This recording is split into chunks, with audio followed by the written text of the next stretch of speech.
اللہ کی مرضی ہے۔ حضرت ایوب علیہ السلام 70 سال روتے رہے، اور یہ 70 سال بھی کسی قرآن میں نہیں، حدیث میں نہیں ہے، یاد رکھنا ہمیشہ۔ یہ مصیبت یہی ہوتی ہے، جب ہم بات بناتے ہیں تو بات بڑھ جاتی ہے۔ صرف اتنا ہے کہ حضرت ایوب علیہ السلام کو بیماری ہوئی، تکلیف ہوئی، اور ملک چلا گیا، بادشاہی چلی گئی، قبیلہ چلا گیا، عشیرہ چلا گیا، سب چھوڑ گئے ماں سوا ایک بیوی کے۔ یہ جو باقی قصے ہیں نا جی، یہ ہمارے جیسے شیعہ کے ذاکر گھڑتے ہیں نا، ہمارے مولوی بھی اب ترقی کر گئے ہیں، وہ بھی گھڑتے ہیں ماشاءاللہ۔ یہ قصے ہیں کہ حضرت ایوب علیہ السلام کے بدن میں ایسی بیماری تھی کہ کیڑے پڑ گئے، لوگوں نے نفرت کرنے سے، بدبو کی وجہ سے ان کو شہر سے نکال دیا، اور ان کیڑوں میں سے ایک کیڑا زبان پہ جب آیا تو آپ رو پڑے اور کہا اللہ تیری زبان سے نام لیتا تھا، اب زبان پہ بھی کیڑے لگ گئے ہیں، نام کیسے لوں گا؟ سب جھوٹ ہے، گڑی ہوئی باتیں۔ نبی کی بڑی شان ہوتی، اللہ اپنے انبیاء کو ایسی بیماری یا ایسا عیب نہیں لگاتے ہیں جو ان کے لیے عیب کا باعث بن جائے، کبھی نہیں لگاتے۔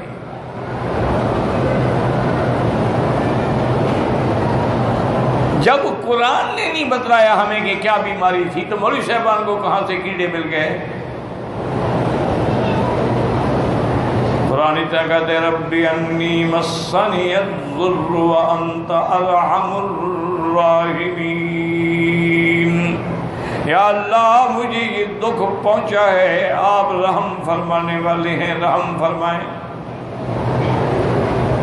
اس لیے علماء نے لکھا ہے کہ کیسی بیماری کیوں نہ ہو، اگر یہ دعا پڑھ پڑھ کے آدمی رات دن اسی دعا کو پڑھتا رہے، مانگتا رہے، تو اللہ کی رحمت سے وہ بیماری ختم ہو جاتی ہے۔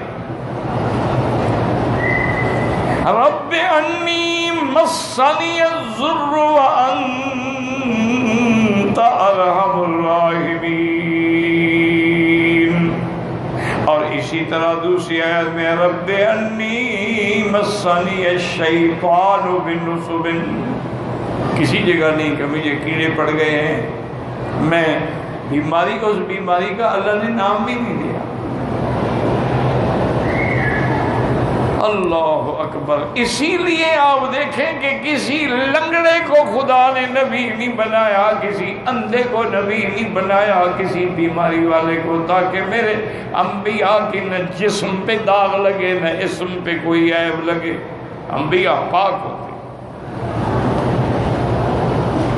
دکھ آتے ہیں، تکلیف آتی ہے، شہید ہوتے ہیں، زخمی ہوتے ہیں، لیکن کوئی ایسا عیب نہیں ہوتا جو نعوذ باللہ ناقابل ذکر ہو۔ سمجھا کرو مسئلہ۔ ایک ہے آدمی جنگ میں شہید ہو گیا تو عظمت ہے نا، یہ کوئی عیب تو نہیں ہے۔ زخم لگ گیا، دندان مبارک شہید ہو گئے، یہ عیب تو نہیں ہے، یہ تو قربانی ہے۔ کوئی ہے، اسی لیے جب موسیٰ علیہ السلام پہ قوم نے عیب لگایا کہ موسیٰ علیہ السلام آدر ہیں، آدر کہتے ہیں جس کو پہاڑ ہو، خصیے بڑے ہو جاتے ہیں، کہنے لگے اسی لیے وہ ہمارے ساتھ غسل نہیں کرتے۔ اللہ نے قرآن پاک میں فرمایا لا تکونوا کالذین آذوا موسیٰ فبرأہ اللہ مما قالوا وکان عند اللہ وجیہا۔ اللہ نے فرمایا لوگ اس طرح نہ کرو جیسے موسیٰ علیہ السلام کو تکلیف پہنچائی گئی، الزام لگایا گیا، پھر اللہ نے ان کی برات کر دی کہ پتھر کپڑے لے کے بھاگ پڑا، آپ غسل کر رہے تھے، آپ بھی پتھر کے پیچھے بھاگتے آئے قوم کے سامنے، انہوں نے کہا اس میں تو کوئی عیب نہیں، ہم تو جھوٹ بولتے رہے۔ نبی میں عیب نہیں ہوتا ہے، مقام نبوت و رسالت اتنا بلند ہے کہ بعد از خدا بزرگ تو ہی قصہ مختصر کہ اللہ کے بعد اگر مخلوق میں کسی کا مقام ہے تو اللہ کا نبی حضرت محمد مصطفیٰ ہے صلی اللہ علیہ وسلم۔ اللہ تبارک و تعالیٰ آپ دیکھیں قرآن پاک میں اللہ نے نہیں فرمایا کہ یعقوب اندھے ہو گئے۔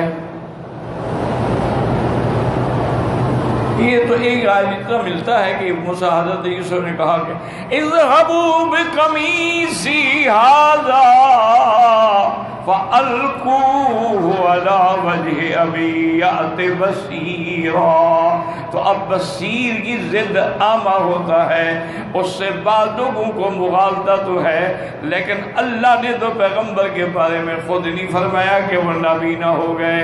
اللہ نے فرمایا روتے رہے اسفا علی یوسف وابیضت عیناہ من الحزن فہو کظیم۔ آپ کی آنکھیں سفید ہو گئیں۔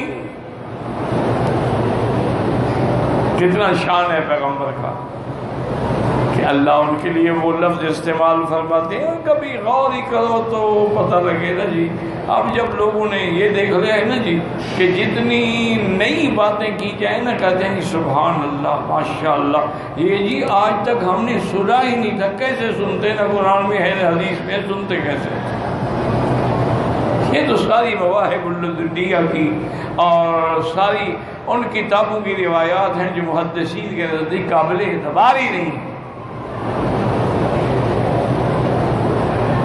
تو اس لیے ہمیشہ یاد رکھیں کہ ایوب علیہ السلام پر کیا بیماری تھی اللہ عالم۔ اور پھر دیکھیں اللہ نے اپنی مقام قدرت کا اظہار کیا، ارکض برجلک ھذا مغتسل بارد وشراب۔ اللہ نے فرمایا ایوب جس جگہ بیٹھے ہو بس یہیں پاؤں مارو۔ واہ میرا مولا، اسماعیل پاؤں مارے تو زمزم نکل آئے، تیرا نظام ہے، تیری قدرت ہے، اور ایوب پاؤں مارے تو چشمہ جاری ہو جائے۔ فرمایا اس سے غسل کر لو، تیری شفا بھی ہے، پی بھی لو، ٹھنڈا بھی ہے، میٹھا بھی ہے۔ اچھا خدا کی شان ہے، آپ کی بیوی صاحبہ جو ہیں وہ کام کرتی تھی، کچھ لے کے آتی تھی کھانا وانا، وہ جب واپس آئیں تو دیکھا اندر تو بڑا خوبصورت ایک جوان بیٹھے ہوئے ہیں، وہ بیچاری دروازے پہ کھڑی ہو گئی، دیکھا کون ہو؟ میرا خاوند تھا بیمار، نے کہا آ جاؤ میں ہی تو ہوں۔ دیکھا تو ہے کیا ہوا؟ ان کا کیا ہوا؟ جب ناراض ہوئے تو امتحان میں ڈال دیا، اور راضی ہوئے تو تخت پہ بٹھا دیا۔ ناراض ہوئے تو یوسف کو جیل میں بند کرا دیا، اور راضی ہوئے تو بادشاہ جیل کے دروازے پہ کھڑا ہے، قیدی کہتے میں نہیں نکلتا۔